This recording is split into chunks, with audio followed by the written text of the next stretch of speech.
क्या बांग्लादेश अब भारत से दूरी बनाकर पाकिस्तान के और करीब जा रहा है?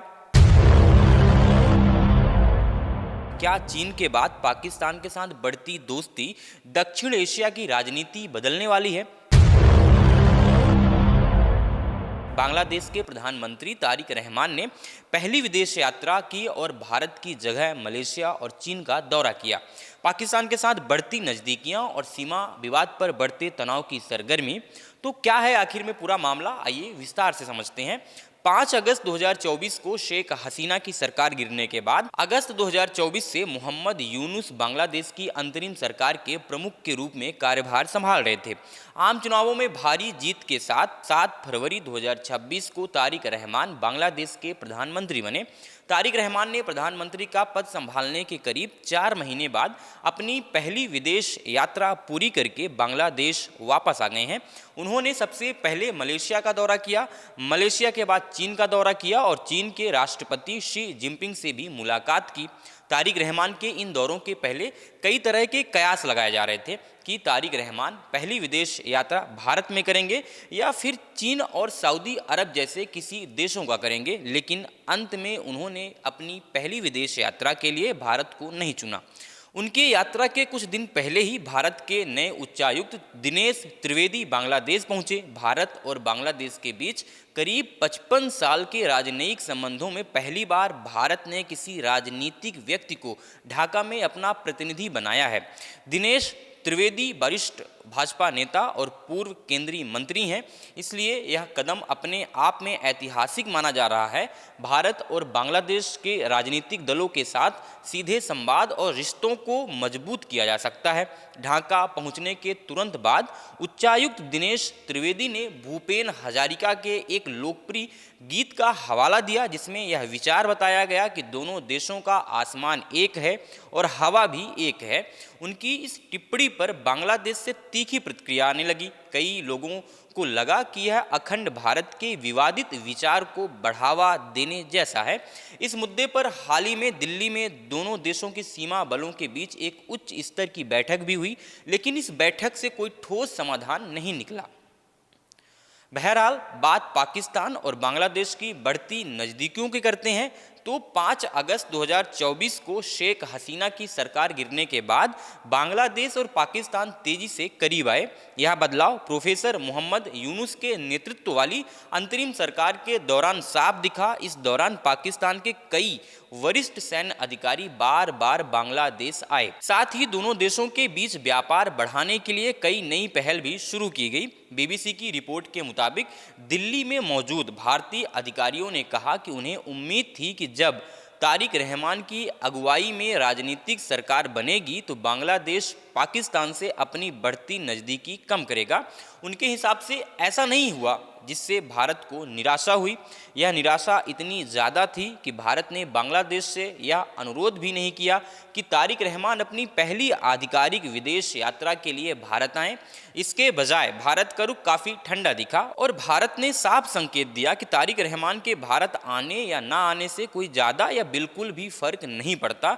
लेकिन एक सवाल लोगों के जहन में उठता है कि क्या बांग्लादेश और पाकिस्तान के बीच जो नज़दीकी दिख रही है, आखिर उसमें असली मजबूती कितनी है। लेकिन इन दोनों के इस नज़दीकी को भारत रिश्तों में गिरावट की वजह मानता है और कहता है कि यह सब सिर्फ दिखावे का है, यानी यह सिर्फ एक खास तरह की छवि दिखाने की कोशिश है। बात हो ही रही है तो क्या ऐसा लगता है कि पाकिस्तान का प्रभाव सच में बढ़ रहा है? तो पूर्व उच्चायुक्त हैं रीवा गांगुली दास, जो 5 साल तक बांग्लादेश में भारत की उच्चायुक्त थीं। उनका मानना है कि बांग्लादेश में हाल ही के समय में इस्लामी समूहों का बढ़ना एक बड़ा बदलाव है। उनका कहना है कि कुछ साल पहले ऐसे हालात नहीं थे। हाल ही में बांग्लादेश आज़ाद पार्टी नाम के एक छोटे संगठन ने कुछ इस्लामी समूहों के साथ मिलकर ढाका में भारतीय उच्चायोग के बाहर बड़ा प्रदर्शन किया था। इससे सुरक्षा को लेकर गंभीर चिंता पैदा हो गई थी। आगे उन्होंने कहा, मुझे नहीं लगता ऐसा कि कुछ पाकिस्तान की खुफिया एजेंसियों की मदद के बिना हो सकता है। आईएसआई साफ तौर पर बांग्लादेश में अपनी पुरानी पकड़ को दोबारा मजबूत करना चाहता है। रीवा दास का मानना है कि बांग्लादेश और पाकिस्तान के बीच बढ़ती नज़दीकी की चर्चा में काफ़ी हद तक सच्चाई है। उनके मुताबिक भारत के लिए चिंतित होने की पर्याप्त वजह भी है। वह बिना किसी हिचकिचाहट के यह कहती हैं कि बांग्लादेश एक बार फिर इस्लामी ताकतों के पनपने की जगह बन गया है। उनके मुताबिक इसमें पाकिस्तान का मौन समर्थन भी शामिल है।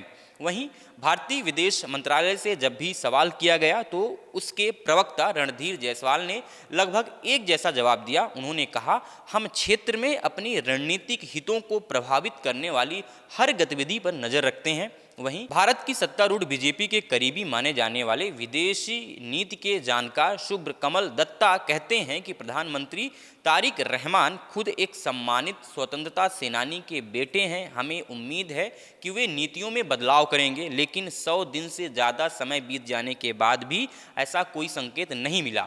अंतरिम सरकार के जैसे ही अब भी पाकिस्तान के समर्थक और इस्लामी समूह राजनीति और सार्वजनिक जीवन में प्रभावी हैं। डॉक्टर दत्ता यह भी कहना है कि 1971 के युद्ध के दौरान पाकिस्तान की सेना ने कई महिलाओं के खिलाफ भयानक अत्याचार किए थे और उसने कभी औपचारिक रूप से माफ़ी भी नहीं मांगी। उनके अनुसार बांग्लादेश के लोगों के मन का गुस्सा इतनी जल्दी खत्म नहीं हो सकता। इसी वजह से मुझे लगता है कि अगर बीएनपी पाकिस्तान से नज़दीकी दिखाने की कोशिश करती है तो इसका उल्टा असर होगा। अंत में बीएनपी को समझ में आएगा कि पाकिस्तान उसका सच्चा दोस्त नहीं है, लेकिन शायद तब तक उसे भारी कीमत चुकानी पड़ेगी। एक अन्य अधिकारी ने कहा कि हमारा आकलन है कि कई कारणों के चलते बांग्लादेश और पाकिस्तान रक्षा सहयोग को बहुत तेजी से ऊंचे स्तर पर नहीं ले जा सकते। इस संबंध की एक सीमा है, इसलिए वे शिक्षा, संस्कृति और व्यापार जैसे क्षेत्रों पर ध्यान दे रहे हैं। इनके जरिए वे नए संबंध बनाने की कोशिश कर रहे हैं। वहीं कई भारतीय विश्लेषकों का और भी मानना है कि कोई राजनीतिक ताकत अगर बांग्लादेश में पाकिस्तान का स्वाभाविक सहयोगी मानी जा सकती है तो वह जमात-ए-इस्लामी है, जो इस समय देश के मुख्य विपक्ष की पार्टी है।